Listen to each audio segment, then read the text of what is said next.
오늘 우리에게 주신 하나님의 말씀 요한복음 13장 12절에서 20절까지 말씀입니다. 오늘 말씀에서 예수님께서는요, 이 세족식의 의미를 설명하십니다. 세족식의 의미가 무엇입니까? 바로 겸손이며 순종의 자세입니다.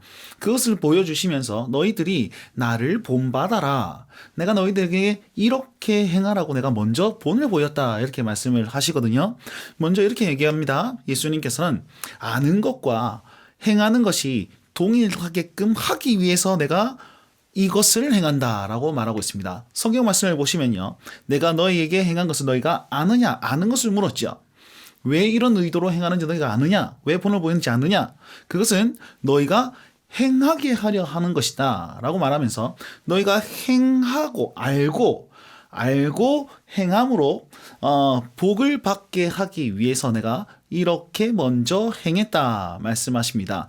그 전에 예수님께서 말씀하시죠. 너희가 나를 선생이라 부르기도 하고 주님이다 라고 부르기도 하는데, 맞다, 내가 너희보다 그렇게 존경받을 만한 위치에 있다. 그럼에도 불구하고 내가 너희에게 낮아진 그곳에서 발을 씻겼듯이 너희도 서로의 발을 씻어라. 너희도 낮아진 자리에서 그렇게 살아라 라고 말씀하고 있다는 것입니다. 결국은요, 예수님께서는 이 순종함을 통해서 겸손의 자리로 나아갔고, 그 겸손의 자리를 보여주심으로 뭘 보여주냐면 너희가 이렇게 섬기며 살아라, 그걸 넘어서서 하나님과의 관계를 보여주십니다. 아니, 이건 무슨 말입니까?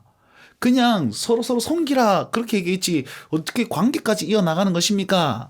이렇게 질문할 수 있을 것입니다. 자, 그것에 대해서 설명을 해드리죠. 예수님께서는요, 하나님께서 보내신 자입니다. 그걸 요한복음에서 계속해서 반복해서 말씀하셨습니다.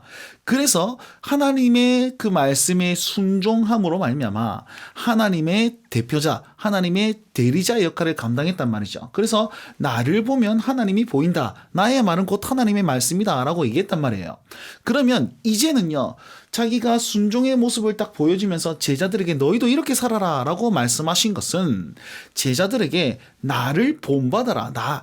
예수님이 나를 이렇게 예수님처럼 살아라. 내가 너희를 보낸다라는 의미입니다. 제자로서 보내면 그들이 순종하면 누구를 드러내는 것이 됩니까? 바로 예수님의 말씀을 드러내는 것이 되잖아요. 그러니까 예수님의 대표자의 역할을 감당하는 것이란 말입니다. 그러면 예수님을 드러내면 자연스럽게 누가 나타납니까? 하나님이 나타나게 되어 있다는 겁니다. 결국은 이 순종함, 낮아짐의 겸손에 서로서로의 발을 씻긴다는 그 의미를 함으로 말미암아서 우리의 관계가 예수 그리스도를 통해서 하나님에게까지 연결된다는 사실을 보여주고 있는 것입니다. 그렇게 추론할 수 있는 그 말씀이 어떤 말씀이냐면 20절 말씀이라는 것이죠. 내가 보낸 자를 영접하는 것은 곧 하나님, 성부 하나님, 나를 영접하는 것이고, 성부 하나님을 영접한 자는 나를 보내시니 예수님을 영접하는 것이다. 똑같다라는 겁니다. 결국은 예수님께서 말한 그 본을 보이는 자는 나를 영접하는 것이 된다라고 말씀을 하고 있잖아요. 그러니까 우리는요, 그 섬김을 통해서 주님을 따라 살고 주님을 본받아 삶으로 말미암아 하나님과의 관계가 형성된다라는 것입니다. 자, 오해하지 마십시오. 이건 믿음 없이 우리의 행동과 섬김으로 구원 얻는다 이런 뜻이 아닙니다. 구원받은 자들이 예수님의 말씀을 잘 행하고 그 섬김의 자리에서 그렇게 나아갈 때에 하나님과의 관계를 확인할 수 있다라고 적용해야 됩니다. 이 관계가 바로 복이다라고 말씀하고 있는 겁니다. 그래서 알고 행하여 복을 받게 하겠다. 하나님의 관계를 말씀하고 있다는 사실 기억하시면서 말씀을 적용하시면 좋겠습니다. 그런데 보시면 예수님께서 내가 너희 모두를 가리켜서 너희 전부는 아니다, 다는 아니다 라고 말씀합니다. 그 중에 한 명은 배신할 것 아닙니까? 누구죠? 가룟 유다입니다. 유다. 그는 도적이다 라고 말씀하시면서 이미 예수님은 그가 누군지 알고 계셨습니다. 그래서 뭐라고 하냐면 내 떡을 먹는 자가 내게 발꿈치를 들었다는 성경을 이루게 하려면, 이게 무슨 말이냐면 짐승이 있습니다. 말이 있습니다. 당나귀가 있습니다. 주인이 가서 먹이를 이렇게 주는데 발로 들고 차는 거예요. 이 나귀가 주인을.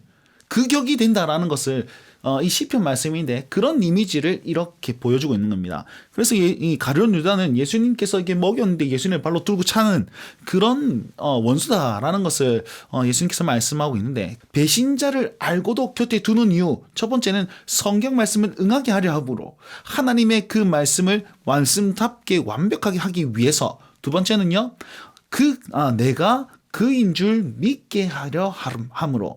무슨 말입니까? 제자들에게 내가 이 말씀을 이룰 메시아임을 믿게 하기 위해서 그 원수도 내 곁에 주고 제자로 삼고 나아가고 있다는 것입니다. 자, 예수님께서는요 그 원수조차도 내 곁에 두는 이유는 제자들을 끝까지 사랑하시기 위해서 그렇다는 사실을 기억하십시오. 다른 말로 하면 이 제자들을 복 주시기 위해서, 하나님과의 관계를 잘 이어주기 위해서 그렇게 하고 계신다는 것입니다. 결국 끝까지 사랑하시는 그 주님의 마음이 여기까지 나타나게 된다. 그렇게 적용할 수 있습니다. 그렇다면 우리 삶에 이 말씀을 어떻게 적용할 수 있을까요? 예수님은 제자들에게 발을 씻김으로써 섬김의 모습을 보였습니다. 그리고 너희가 알고 행하라라고 말씀하셨죠. 여러분은 아는 것대로 행하고 있습니까? 아니면 몰라서 못 행하고 있습니까? 알기 위해 힘쓰고 행하기 위해 힘쓰십시오. 그것이 바로 예수님의 모습을 드러내는 것입니다. 오늘 그 모습은 무엇입니까? 섬김의 모습이었거든요. 그래서 그 섬김의 모습을 잘 드러내면서 예수님의 그 복을 누리실 수 있길 바랍니다. 두 번째는요, 예수님은 섬김과 순종을 통해서 하나님과의 관계의 회복을 말씀하셨습니다. 그 복을 누린 자로 하나님을 증명하며 삽시다. 나는 예수님을 통해서 하나님과 연결된 복받은 자이다. 그렇게 기억하고 살면 우리 삶에 소망이 있고 능력이 있지 않겠습니까? 자, 그 말씀을 의지하면서 오늘 하루도 승리하셨으면 좋겠고, 오늘 하루도 주님과 동행하셨으면 좋겠습니다. 날마다 주님과